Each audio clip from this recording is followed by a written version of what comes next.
What's up, everyone? It is Diecastbuffet here again, guys. We have a 2004 Kyle Petty Georgia Pacific Brawny Dodge Intrepid from the Nascar Hot Wheels line.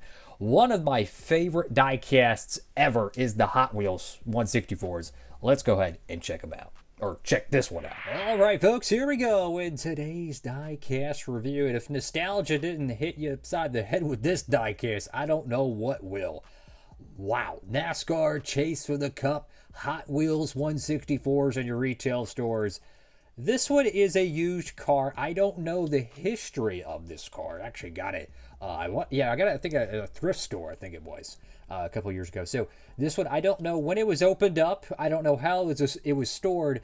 But what a awesome paint scheme here, man. I loved the patriotic paint scheme that Kyle Petty had in, 03, 04, and I think 2005. Now, I had this car years and years ago, but I think it was the 2003 edition, and it was the car that freezes and it changes colors or something. Hot Wheels had a color change version of that. Anyways, when it's in room temperature, it's just kind of a faded, paint scheme. It doesn't look really realistic. So having the real car, at least one of them is really freaking cool. So one thing that I noticed with this paint scheme is the white on it just seems a little bit tinted. You can see right here how the white paint underneath the car, because the car is painted white, and there's a pretty gnarly paint chip, that it's really bright. But then you look at the hood decal, and there's just a little bit of a haze of yellowing to it. And I'm going to show another diecast here in the studio. Shout out to Richard Petty Enterprises. Look at the 43 here. Look how, it doesn't look any way yellowed. And, obviously it has blue underneath it, but it doesn't look yellowed at all. So when you compare them, my theory with this car is that maybe in its original packaging, I don't know who opened it, but I'm assuming that's yellowing from where it was stored and it wasn't from the factory release, because the Hot Wheels clear coats are, look how shiny this thing is, man. It's insane. The windows are worn, but that clear coat, it's pretty much automotive grade. So you got Georgia Pacific there. I think they're a brand that makes computer papers or something. You got the Dodge Intrepid front end. And there's kind of two variants of the Dodge Intrepid. You have 2001 to 2002. And then you have 03 to 04, but what makes it really unique is the 2003 edition of the car was made on the same mold as 2001 and 2002 for the Action Winter Circle line, which a large portion of the Dodges were made. And 2004, Action Winter Circle would create a specific mold for 04 only. This being Hot Wheels, it's the same diecast mold, I think, as 01 and 02, but to be honest with you, it looks fantastic. The front end of the car, it could be a little bit more aerodynamic. I would say it's a little bit closer in terms of the front of the car to a restrictor plate style, but I still love the Dodge Hot Wheels. I think they're extremely realistic. Got the 45 right there, Clavite, Edelbrock, Moog, Comp. Got the lower valence, which definitely needs some paint work.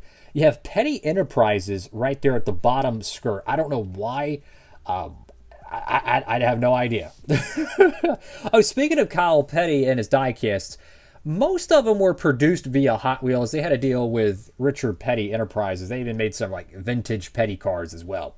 But one of the most interesting Kyle Petty diecasts ever released was actually not from Hot Wheels.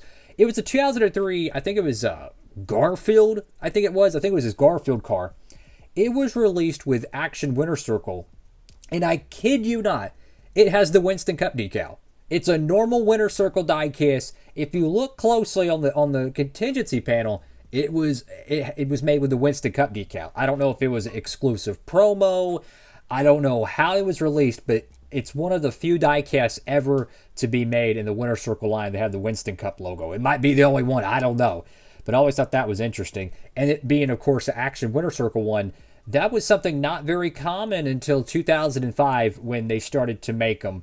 They made a Jeff Green primary paint scheme. I think Kyle Petty may have gotten his primary made in 05 with Action. I know he got some of his alternates, I believe it was, or at least one of the alternates. So you have, this is a throwback, 1-800 or something like that, 1-8 something, I don't know, 45 B Petty. It's something like that. It was a promotional thing. I forget how it was on some of the other paint schemes they had for the Richard Petty driving experience. They had 1-800 B Petty, something like that. You could drive like Richard Petty, That's kind of a play on that, I believe. Got Coca-Cola there on the B post. Not sure what that decal is. Got Dodge, You have the Dixie plates. Got Brawny towels and napkins. Love the Wells Fargo paint schemes from Kyle Petty. Always thought those were cool. Got Safety Claim there. Got Freightliner. We got, I don't know what these decals are. I haven't never seen these before, so that's interesting. Got the number 45. You can see a little bit of just that slight cream haze of the yellowing effect. Not ideal, but you know what? It is what it is. You have the smallest Nextel Cup decal in NASCAR history. Mechanics or Autometer, Rebestos, Holly, Jessel, whatever the biff that is, Sunoco, Mac Tools, EA Sports, Goodyear, Waste Management, True Value, and Outback. Got Goodyear there. The decal doesn't cover this fender well perfectly. I think that's just probably a factory error, unfortunately. Go to the back panel of the diecast. I love these Gen 4s, man. They just look so freaking good. Got GP.com. Got number 45, Petty Enterprises. Got that Dodge back bumper detail. Got the blue spoiler. Looks really, really sharp. Like that. Go to the right side of the diecast. And again, that gnarly decal chip there. I would love to be able to get another one of these diecasts, though, of this 45 car and really be able to look at it and see were all the cars produced with kind of this cream yellow, yellow to white color to it, or is this just an individual car aging? It says 2001 here because it's the same diecast mold they used when they originally came back into Sport in 01, but they would change it for 2005 with the Dodge Charger. Top of the diecast here, you can see how this car was used. That is not decal cracks. That's like scrapage, it slid on the roof. You can even see the little window brackets that are pronounced on the physical diecast mold. The paint is gone off that, or the decal wrap, because the red is a decal wrap, I believe, as the bottom of the car is all white. So if the red's shaved off of it, you're going to see the undertone. Then you go to the back window, a lot of scratches there. Then you have the back decklet of the car. Just love how it's like a really patriotic paint scheme. And he ran this car almost every week, which was kind of cool. What an awesome diecast here, man. I love these Richard Petty Enterprises cars. But the one thing that always makes it really bittersweet about a lot of these paint schemes is they had like a million different paint schemes. Unfortunately, not a lot of them got made, right? One of my all-time favorite Petty Enterprises cars is the 2002 John Andretti Charlotte Full car, which is the Pillsbury car. That car never got made. I think Kyle Petty, he had so many different like Brawny paint schemes, and he had oh my goodness, the Wells Fargo cars. I think those were like promos, the only ones that got made. And then he had oh my goodness, he had his COTs. I think they only made 2 of his paint schemes for the COTs, and he had some other ones. It was just really unfortunate how many alternate paint schemes they made. And barely any of them, or they ran, and then they didn't make them. One of them that's really forgotten is a Bobby Labonte 2007 COT that actually had Pillsbury on it. I couldn't believe it existed, but it did.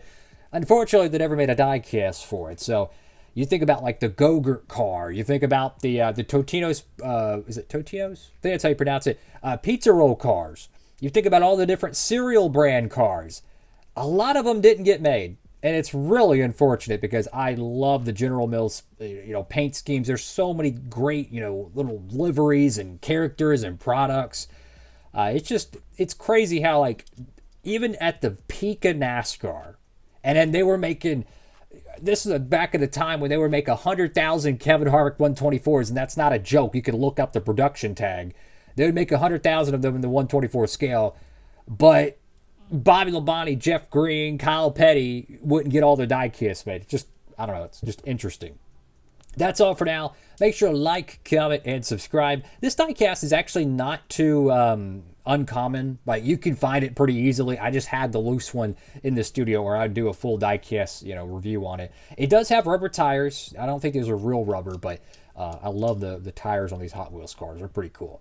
That's all for now. Diecastbuffet. Sign it off.